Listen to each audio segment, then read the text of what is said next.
camping incident last year. So me and my best friend try to go camping once a year. We have been doing this since we were 13 years old. Never really been truly scared or had anything weird happen until last year in the Blue Ridge Mountains. We showed up during peak season the first night and space was very limited.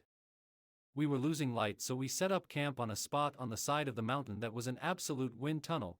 Morning came, so we went into town, drank beers and dicked around until late afternoon.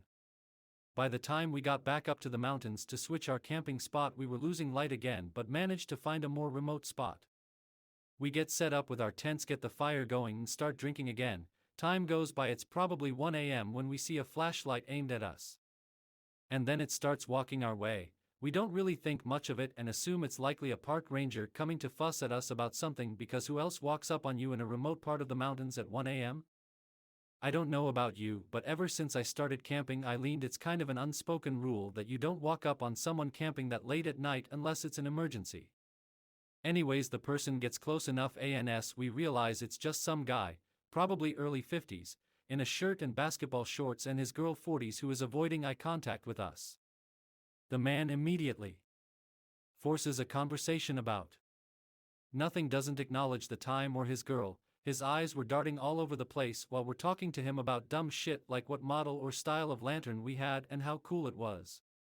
He's saying weird stuff like how he used to be former law enforcement, completely out of context of the random conversation he engaged us in, when all of a sudden he pretends to land his flashlight on our tents and says, "Oh, that's where you guys are sleeping, huh?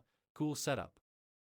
The way his eyes and flashlight are moving gives us both the feeling that he's trying to see how many of us were there, and what we had on us or near us, because his eyes and flashlight kept scanning the ground around us. We were getting sized up, for what I don't know. Once this guy sees everything around us, he kind of pauses for a minute, ends the conversation and walks off into the woods. Once his flashlight disappears, me and my friend look at each other, and without me saying anything he looks at me and says, "We're packing our shit and getting out of here." So we did. This was the most unsettling thing I have ever had happen while camping. I think this guy was going to wait until we were asleep and come back. I just don't know for what, but I do know we were 100% getting sized up that night. Might not seem like much, but if you have ever had a moment with another human being who was sizing you up, you'll know what I'm talking about.